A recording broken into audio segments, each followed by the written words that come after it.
Olá, o Opinião Pernambuco está começando e hoje a gente segue com o professor de Geografia João Corrêa de Andrade falando da nova ordem política mundial.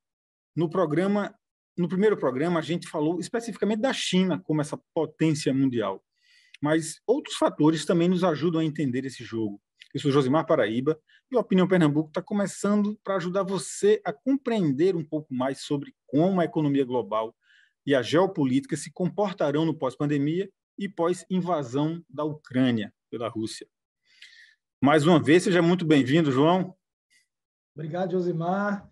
Agradeço. Vamos fazer um excelente programa, um excelente debate. Vamos seguindo. João, 3 meses de guerra, 40 bilhões de ajuda agora, ajuda recente aí dos Estados Unidos, ajuda militar dos Estados Unidos à Ucrânia. A Rússia ali formando um corredor na parte litorânea da Ucrânia, uma situação que é um tanto quanto paralisada, sem grandes mudanças e sem nenhum desfecho nesse momento. Na sua opinião, quais são as perspectivas para essa guerra no panorama mundial? Então, Josimar, eu acredito, é muito difícil na geopolítica a gente traçar um instrumento de futurologia. A gente não pode cravar o que vai acontecer porque é uma guerra que depende de alguns atores e o que se passa na cabeça do Vladimir Putin, do Joe Biden e das lideranças europeias e do próprio presidente da Ucrânia, Zelensky, enfim, tudo muito imprevisível. Mas se a gente traçar um panorama, 3 meses de guerra, as pessoas me perguntam muito sobre isso. Eu acredito que essa guerra ela ainda possa durar por um bom tempo, porque na verdade a gente fala de 3 meses de guerra, mas esse conflito entre Rússia e Ucrânia ele data nessa história mais recente do ano de 2014, quando houve a anexação de um território no Mar Negro chamado de Crimeia. O Vladimir Putin ele apoia a independência da Crimeia diante da Ucrânia. Ele vai anexar o território da Crimeia à Federação Russa. É uma área estratégica banhada pelo Mar Negro, um mar de águas quentes que tem conexão com o Estreito de Bósforo, Dardanelos, Mar Mediterrâneo. Então, é uma zona geopolítica muito importante também, além do comércio, além da conexão pelo gás natural, seja pelo petróleo e por outros instrumentos de demonstração de força. Mas agora, a ideia do Vladimir Putin, bastante divulgada, propagada, publicizada, é criar um corredor terrestre, conectando a Crimeia ao restante do território russo. Só que para ele conectar a Crimeia ao restante do território russo, ele precisa conquistar aquela área do Donbás. Donbás é onde a gente tem Donetsk, Luhansk, uma cidade que ficou muito famosa agora no conflito, a cidade de Mariupol. É uma área conhecida pela produção siderúrgica, uma cidade portuária, banhada pelo Mar de Azov, que é vizinho ali ao Mar Negro. Então, o que me parece é que o grande objetivo de Vladimir Putin, por hora, é criar um corredor terrestre conectando a Crimeia ao território da Federação Russa, passando pela região do Donbás. Então, eu enxergo uma Ucrânia fragmentada. A Ucrânia do leste, dominada pelo exército russo, e a Ucrânia do oeste, com a capital Kiev, os russos tentaram tomar e não conseguiram. Outras cidades importantes também sob domínio, então, do Zelensky, do governo ucraniano, que vai pleitear, inclusive, a entrada, a participação da Ucrânia na União Europeia. Por que eu acho que essa guerra ela permanece por um bom tempo? Primeiro, por ser um conflito histórico. O Vladimir Putin já disse que Ucrânia e Rússia são uma coisa só. Ele remete muito ao contexto da antiga União Soviética. A Ucrânia era a segunda república mais importante da então União Soviética, perdendo apenas para a Rússia. Ele alega também que na fronteira entre os dois países, boa parte da população é fluente na língua russa, tem a cultura russa, tem origens russas, então é um direito na cabeça dele anexar aquele território à Federação Russa, e ele tem aquela retórica, aquela narrativa que vai tirar o nazismo ou livrar a Ucrânia do nazismo, dos grupos paramilitares que tanto supostamente fazem mal ao país. A exemplo do batalhão de Azov, né, que atua principalmente naquela área ali da região do Donbás.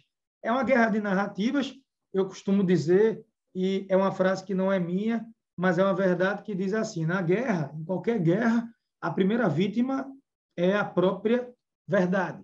Então, existe uma guerra de narrativas, uma guerra entre lideranças. Essa guerra tem durado muito também, porque a Ucrânia vem contando com esse apoio do Ocidente. Eu tenho um aluno que me perguntou assim: João, quando é que os Estados Unidos vão entrar na guerra? Bem, os americanos já participam da guerra. Indiretamente, eles já participam, porque quem financia a Ucrânia, o exército ucraniano, com aquelas armas sofisticadas, Estados Unidos e aliados da OTAN. A Ucrânia não faz parte da OTAN, mas tem recebido ajuda direta através de armamento pesado, defensivo e ofensivo por parte da organização. Polônia, que é membro da OTAN, membro da União Europeia, a Polônia, que é vizinha da Ucrânia, virou um grande corredor, tanto humanitário, para receber milhões de refugiados que estão saindo da Ucrânia por conta da guerra, como também um fluxo para a entrada de armas de ajuda humanitária também para a própria Ucrânia, que vem aí resistindo. Foi surpreendente. A Ucrânia, que não faz parte da OTAN, que não deve entrar na OTAN, é isso? Não deve entrar. A Ucrânia não deve entrar por hora. Por hora ela não deve entrar, mas, veja, extraoficialmente é como se fizesse parte a partir do momento que tem toda uma ajuda logística. E isso colabora aí para que a guerra possa prorrogar. Talvez a Rússia pensasse que fosse uma guerra rápida, cirúrgica. Talvez a Rússia, o Putin, não imaginasse que a OTAN pudesse resgatar um processo de união, um processo de colaboração interna que não se via há muito tempo. Como é que você vê o pedido de Suécia e Finlândia? Olha, então, Suécia e Finlândia fizeram esse pedido para entrar para a OTAN porque sabem de alguma coisa que nós não sabemos. Eles têm acesso à informação que nós não temos. Seguinte, a Suécia disse: eu quero entrar para a OTAN para ontem, de imediato, mas eu não quero bases militares da OTAN aqui dentro. E eu não quero armamento nuclear aqui dentro. Como assim? Suécia quer entrar para a OTAN, mas não quer bases militares, não quer armamento nuclear? O que a Suécia quer é o seguinte, a Finlândia também. São dois países que não têm um histórico forte de guerra. São dois países que, pela geografia, não quiseram comprar uma briga recente com a Rússia. Não. Mas a ideia da Suécia e da Finlândia é a seguinte: a partir do momento que um país faz parte da OTAN, ele passa a integrar a organização. Se ele for atacado por um outro país, a OTAN ela é obrigada, pelo seu artigo 5, a se mobilizar. Então, se a Rússia ataca a Suécia ou a Finlândia, e ambas fazem parte da OTAN, a OTAN, como um todo, com quase 30 países membros, vai ter que se mobilizar para defender seus países membros. É como se fosse uma garantia. É como se fosse uma garantia. Se Suécia e Finlândia são atacados pela Rússia, pelo exército russo, a OTAN teria a obrigação de responder e, ao mesmo tempo, a OTAN não pode se recusar a recebê-los, porque a OTAN tem uma política muito conhecida, que é a política de portas abertas da organização. Apesar de que a Turquia, não sei, Josimar, se você chegou a ver isso, a Turquia, que é membro da OTAN, disse: olha, eu posso vetar a entrada da Suécia e da Finlândia. Para a Suécia e Finlândia entrar, tem que existir um consenso. Mas aí é uma outra questão que daria um outro programa. Questões internas, né? É questões internas, porque a Turquia, que é governada por Erdogan, o Erdogan, diz que Suécia e Finlândia escondem e dão asilo a terroristas. Curdos do PKK, Partido dos Trabalhadores do Kurdistão. Os curdos formam a maior nação apátrida do mundo, tem cultura própria, tem língua própria, bandeira própria.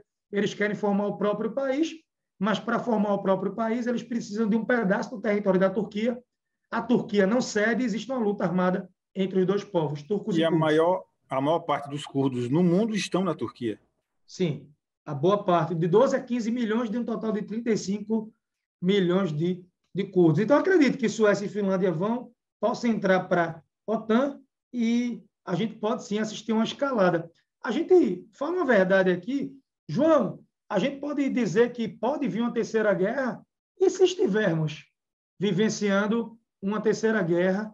E, olha, o mundo só passou a chamar a Segunda Guerra de Segunda Guerra Mundial em 1942.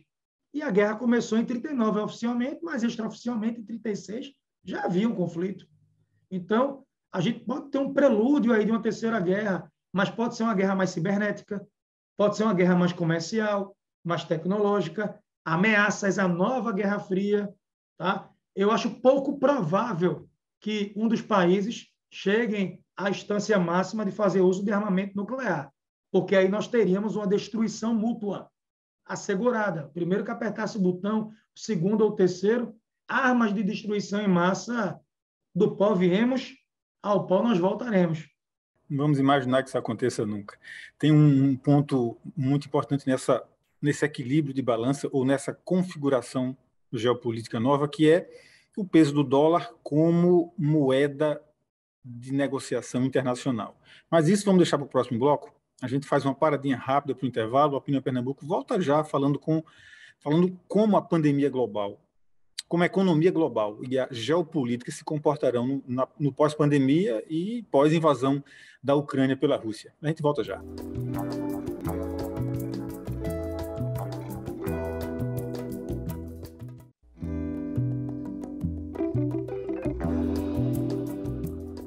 Estamos de volta com a Opinião Pernambuco. Quem está aqui com a gente é o professor João Corrêa de Andrade, falando de como a economia global e a geopolítica se comportarão no pós-pandemia e pós-invasão da Ucrânia pela Rússia. É bom a gente entender como é que fica esse contexto. E um ponto que eu tinha deixado no bloco anterior, que a gente vai seguir agora, é o seguinte: se questiona muito a perda de hegemonia do dólar como moeda internacional. Na prática, o dólar está se valorizando frente a outras moedas do mundo. Mesmo assim, o questionamento existe.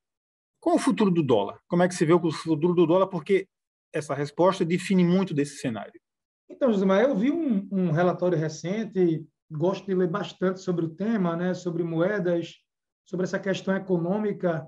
A economia faz parte da geografia, a geografia e a economia se conectam. E o Banco Mundial soltou um relatório recente dizendo que o dólar ele poderá deixar de ser a moeda dominante, né, lá pelos idos de 2023 até 2025, no máximo 2030. Então, é como se a hegemonia do dólar no sistema monetário internacional ela pudesse chegar ao fim. Não que o dólar possa desaparecer, não, mas é que o Banco Mundial ele projeta um sistema que ele chama de tripolar. O sistema tripolar teria o dólar como uma moeda muito importante, o euro também como uma moeda significativa e o yuan, que é a moeda chinesa. Inclusive, os bancos centrais, eles formulam essas moedas na versão digital, e isso é o que a gente chama de a nova economia, não seria nem a nova ordem mundial, seria a nova economia mundial. Isso acontece porque, se a gente parar para analisar, as economias emergentes, notadamente os BRICS, Brasil, Rússia, Índia, China, África do Sul, a Rússia agora um pouco mais isolada, a Rússia depende da ajuda chinesa, Putin virou persona não grata no mundo, poucos países aceitam receber o Vladimir Putin, a Rússia está sendo agora bombardeada por um verdadeiro embargo, mais de 5.000 sanções econômicas, mas o fato é que os dados mostram que as economias emergentes representam uma parcela cada vez mais significativa, uma parcela cada vez mais importante da economia mundial, tanto na parte de comércio quanto na parte de finanças, que a gente chama de finanças transfronteiriças. É aquele dinheiro que ele circula além das fronteiras. O mundo é muito conectado, é o dinheiro que a gente considera global. Então, o Banco Mundial e os fundos internacionais, os grandes investidores, apostam nessa tese de que, se você não tem os Estados Unidos, mas como economia hegemônica, você tem a possibilidade da China superar os Estados Unidos, é algo factível, é algo concreto do ponto de vista econômico. Segundo alguns analistas, esse momento até mesmo já chegou. Então, você tem o euro como uma moeda forte, o dólar e o yuan, essa moeda chinesa também, que vai ganhar muito espaço. E, nesse contexto, a gente destaca também o papel da França, porque a França ela defende esse sistema monetário multipolar, A França, que ocupa agora recentemente a presidência do G20, G20, o grupo das maiores economias do mundo, 19 maiores economias do mundo, mais a União Europeia. Teve uma cúpula agora na cidade de Cannes, em novembro, e a França, que ocupa a presidência do G20, ela disse assim: a rápida ascensão das economias emergentes provocou comoção. Fato este que fez com que os centros de crescimento econômico tenham se redistribuído pelos países desenvolvidos e em desenvolvimento. Estamos realmente em um mundo multipolar, tanto geopolítico quanto econômico, porque são coisas que se conectam. Se falou um pouco das criptomoedas, os criptoativos como uma possibilidade também de moeda, mas quem apostou nisso não está se dando bem, né? Na verdade, veja, as criptomoedas já foram declaradas como mortas em muitas outras ocasiões. Temos reportagens guardadas e sempre dizendo que não tem valor, ou que não tem lastro, ou que uma bolha, sistema de pirâmide, e agora, de fato, a realidade das criptomoedas é de desvalorização total. Um projeto recente, né, a criptomoeda Luna, praticamente perdeu 100% do seu valor de mercado, derreteu, virou pó, desapareceu, pegando de surpresa alguns investidores, mas tem muita gente que mexe com esse mercado, eu não mexo, mas aposta que as criptomoedas são a tendência para o futuro, que vieram para ficar, que vão voltar a se valorizar, as grandes criptomoedas, e que seriam uma alternativa para fugir do processo inflacionário e da regulamentação dos governos, né, dos países. Bem, só o futuro dirá, só o tempo vai mostrar quem estava certo ou não em relação a isso. João, e para a gente encerrar nossa conversa, que está sendo bem proveitosa, vamos falar do Brasil. O Brasil vive um momento muito particular, né? Eleições presidenciais, um contexto econômico que a gente não sabe qual vai vir pela frente, que tipo de governo a gente vai ter, como é que vai ser essa administração e como é que vai ser essa visão econômica que a gente vai adotar, esse posicionamento.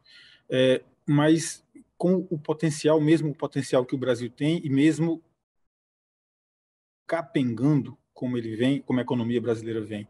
Como é que você enxerga nesse contexto de grandes potências econômicas, como é que o Brasil deve se colocar para o futuro? Olha, pode até parecer feio o que eu vou falar aqui, mas tem que ser dito, mas do contexto dessa guerra entre Rússia e Ucrânia, dos emergentes, o Brasil é, por uma questão negativa de uma guerra, o mais beneficiado. Tá? A China é uma caixa preta imprevisível porque o PCC, a qualquer momento, pode mudar a política, a regulamentação e não há por que não, a previsibilidade. Tá? A Rússia envolvida totalmente nesse conflito. A Índia dos emergentes, é um país, em tese, considerado caro. O Brasil, entre os emergentes, seria o mais beneficiado. As principais casas de análise, os principais bancos, revisaram o crescimento do PIB do Brasil para os próximos meses para cima, de 0,5% para 1,5%, 1,4%, 1,2%. Então, as perspectivas para a economia, para o contexto macroeconômico, hoje, são mais positivas. Agora, a gente tem que se voltar para a questão doméstica.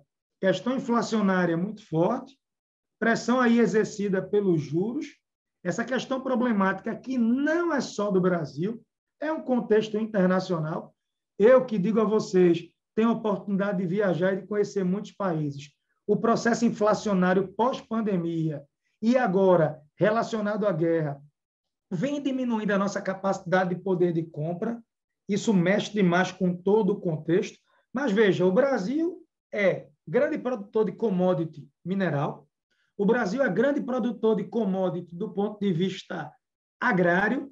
A geografia do Brasil é maravilhosa, maravilhosa. A gente tem um potencial assim gigante. Agora, tem um contexto de uma polaridade, de um processo eleitoral muito complexo que a gente vai vivenciar agora em 2022.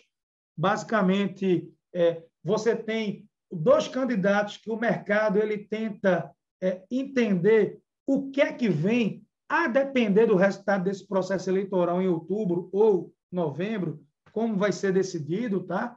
Mas, num contexto econômico, o Brasil, entre os emergentes, ele vai caminhando bem. Em relação à guerra, o posicionamento da gente tem que ser um posicionamento como sempre foi. O Brasil sempre pregou, desde a época do Oswaldo Aranha, grande diplomata Oswaldo Aranha, a questão da diplomacia, a questão do multilateralismo. A gente não pode comprar uma briga com os Estados Unidos, tá? Porque trata-se de um grande parceiro comercial, grande parceiro econômico e histórico, crucial para o contexto aqui da América do Sul.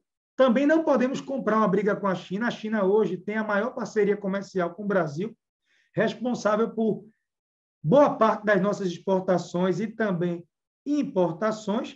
Temos o comércio aí com a Rússia, a questão dos fertilizantes, a questão da carne e tudo mais. Então, o Brasil até que se posicionou na ONU. Se a gente parar para pensar, com o voto do Brasil, a ONU aprovou a norma que pediu o fim da guerra, o fim do conflito. O Brasil discursou no Conselho de Segurança, nós fazemos parte. O Brasil é membro do Conselho de Segurança das Nações Unidas, se posicionando também contra a violência, contra o conflito, mas, de certa forma, a gente tem que tomar muito cuidado, ter um pragmatismo muito forte e nunca abandonar o processo de diálogo, a diplomacia, porque, veja, país emergente, que tem um comércio aí significativo, grande potencial e parcerias com blocos opostos hoje. Nós temos grandes parcerias com a China e com os Estados Unidos e a gente tem que saber aproveitar esse momento sem abrir mão, obviamente, da nossa soberania. O Brasil não pode se portar como um anão diplomático. A gente não pode rebaixar nossas decisões, o que a gente acredita que é mais importante para o nosso país, levando em consideração os interesses estrangeiros e os interesses externos. João, grandiosa sua participação. A Opinião Pernambuco está encerrando. A gente te agradece demais pela presença aqui do professor João Corrêa de Andrade, que trouxe todos os esclarecimentos, muita coisa boa aí para entender esse contexto da nova geopolítica mundial, inclusive posicionando o Brasil nesse contexto.